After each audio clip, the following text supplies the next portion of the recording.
I think it's pretty amazing that while everybody is busy, that last week, Reb Gedalia, what was on his mind? Avi, we got to do something for the parents.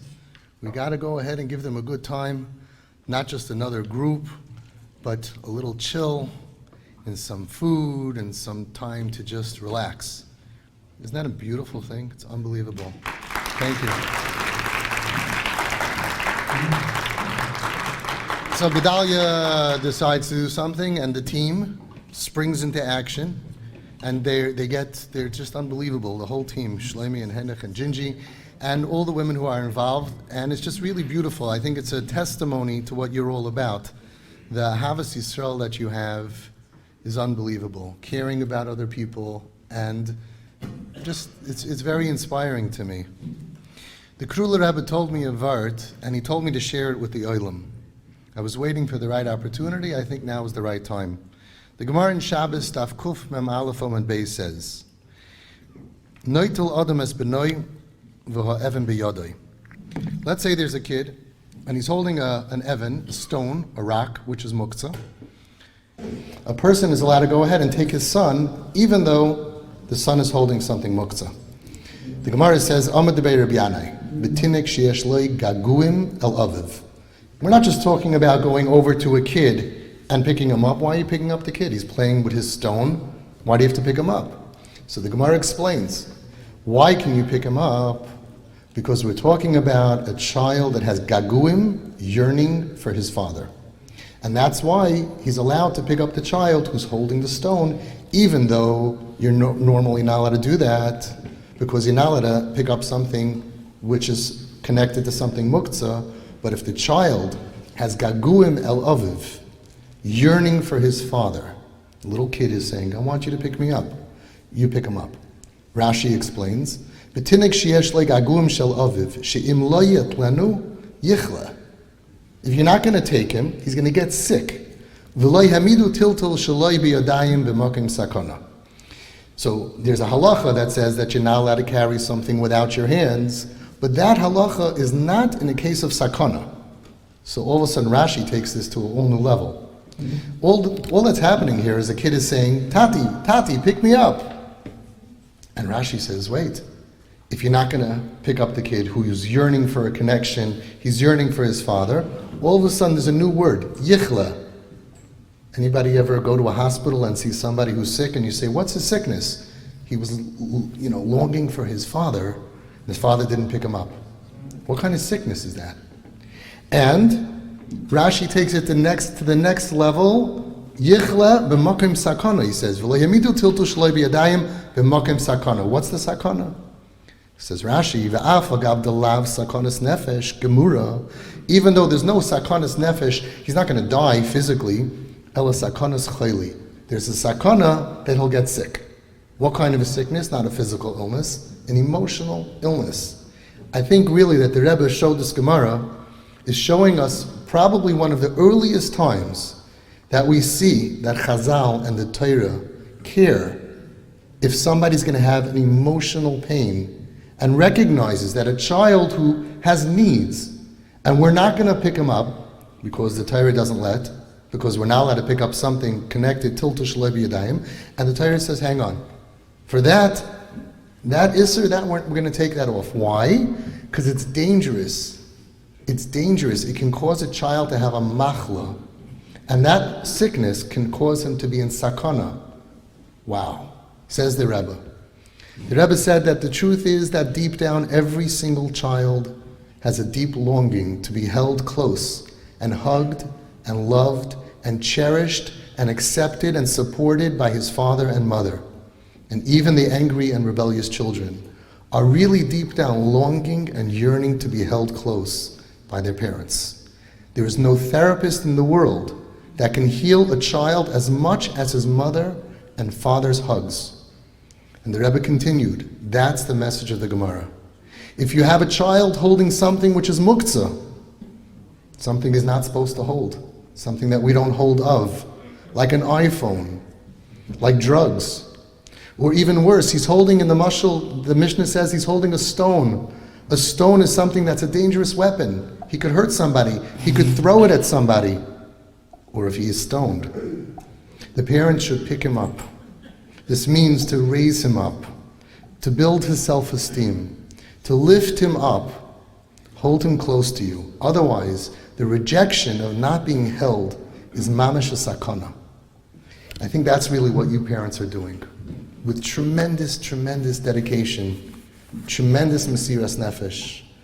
I think I have a little bit of a bird's eye view of what's going on in each of your lives. And the mesiras nefesh that you have is just unbelievable.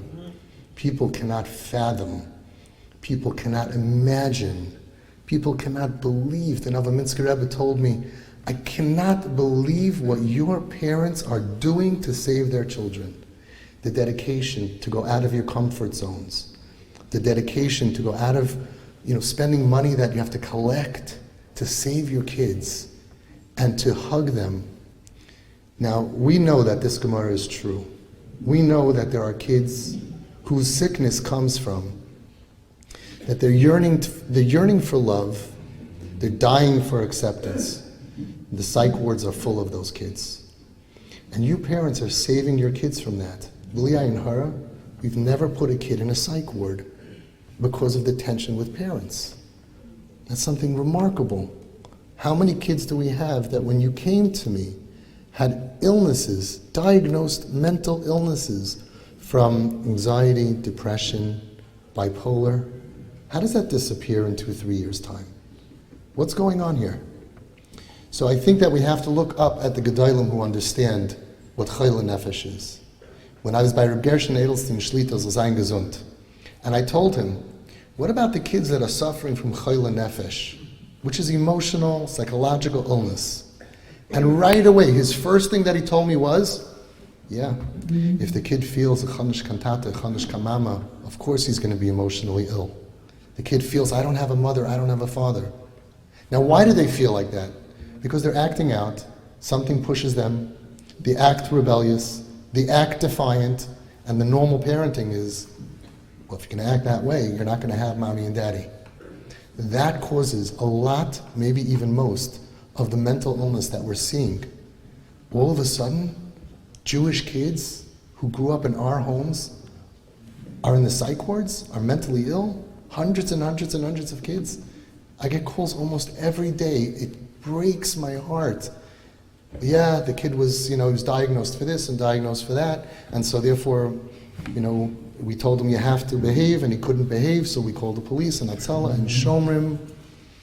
So we see, and we know more than anybody, that the dedication of parents is everything. You are the respirator. As long as the respirator is connected and you don't let anything cause it to disconnect, there's always hope. I want to give you hope. And really, you can only talk privately over here just among friends. Hope. Just this week. Hope. This family from Canada that came to me 6 years ago with a child, Chassidish boy, who was so off the derech. Not just a little, so off the derech. Addicted to terrible things, plus addicted to drugs. Selling drugs. All kinds of bad stuff. Machalal, everything. And the parents, of course, so it's a brachen. They came to me, and Baruch Hashem, I showed them what our mahalach is all about. They said, well, until now, we were advised by the therapist, and by the psychologist, and by the psychiatrist, and I said, okay, it's your choice, but that didn't work. So they started doing TP. At that time, 5-6 years ago, there was someone in the community, one of the father's friends, who befriended this boy. And he saw how messed up he is. Totally messed up. He was buying drugs, selling drugs, doing drugs. It was terrible. Fast forward, with tremendous yata d'shmaya that we've seen so many times. The boy became frum. The boy's clean, became stable. And he put together his life in such a level. He's so erlich. He goes to the mikveh every day. He learns, he's going to go to a Yeridea Kollel. He's a tremendous nachas to his parents. He says, Mami, Tati, I'm ready for shidduchim. But I don't want to marry somebody who's messed up. I was messed up, but I'm not anymore. I want to be sitting and learning in Kollel for 20 years, and I want a girl who doesn't have any taste from the street. I want to have a pure girl, an innocent girl, and he's talking and talking about what he wants. And the parents are thinking, wow, you're nuts. What normal girl would ever want to marry you with your history? The Eibishter could do anything. And I think it comes from the dedication of the parents. It's mamish unbelievable. Kerachim of like you, albanim, kein terachem Hashem aleinu. This kid was in shul, and this father's friend, who remembered this kid from a few years ago, someone in the community, he bumped into him, and he was shocked. He says, you? How are you? What's doing? And he schmoozed with him, and schmoozed, and schmoozed, and he went arois fun kelim. He went out of his mind for this boy. And he said to him, I want you to be my son-in-law. That's what he said. And the kid's like, okay. What? He called the father, said, I want our kids to get married. I know my daughter. I see your son. What a hero. What godless ha'adam to go from that to where he is today. Such strength of character. That's what I want as my son-in-law.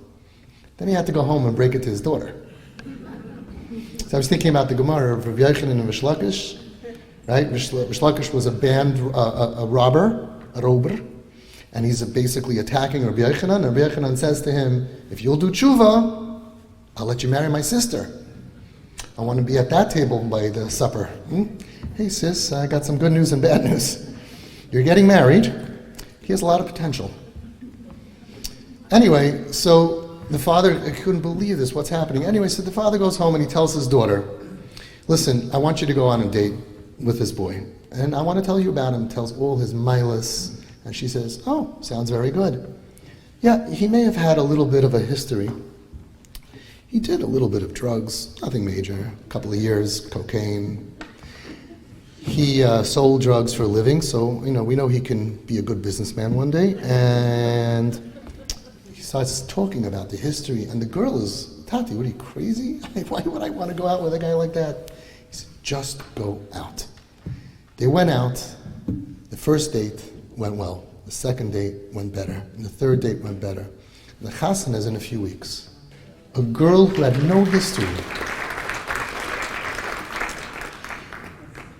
We're not all going to be zeicha to every miracle, but there's somebody here in the room who has a brother who was part of TP 6 years ago, 7 years ago, and this week, last week, got engaged to a girl also. Amazing. No history, never off the derech. This boy I knew 7 years ago. He came to Home Sweet Home and he didn't get in. Do you know what you have to be like to not get into Home Sweet Home? He was not with us. He was a total coke addict. In those days, wasn't so much heroin around. He was gone. He was looking at the floor. He weighed like 90 pounds. He wasn't there. This boy today is Shomer Torah Mitzvahs. He's an Erlicha boy. He's marrying a regular Erlicha girl. And we have lots on both sides, from the girls and the boys, a lot to be thankful for. The point is not that, okay, sign up here and this is going to happen to all of you. The point is that you can never give up hope.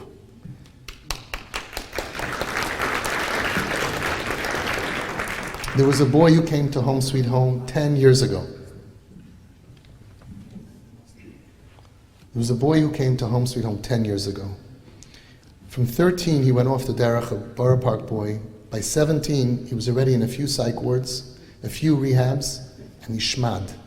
He was Christian. He already was finished with that phase, Baruch Hashem. He had tattoos, and he moved into Home Sweet Home. I was at his chasana 2 years ago in Ataris Avram, where he married a girl who was a friend of mine's daughter, was in the class of the girl, no history. It's unbelievable. I met the father a few months ago. They just had a baby boy, and Baruch Hashem, they're doing great. So I just want to tell you, we have to do ours. We have to go in a mahalach that can work. Baruch Hashem, we have over 85 TP kids today who are Shomer Torah Mitzvahs. And that's not what we're all about, because when you come to me, we just first want them to be alive. I think you need to be alive to be Shomer Torah Mitzvahs, right? Alive, happy, clean, safe, successful, stable, Yismach Leiv Mavakshi Hashem. So the Eibush will help that every single person should be zeicha to see miracles. Miracles. You deserve it. Just for your Mesiras Nefesh, just for what you're doing. At the very least, your mom is standing up against the world to save your child. And you should be zeicha to all see a lot of Yiddish nachas from your kids.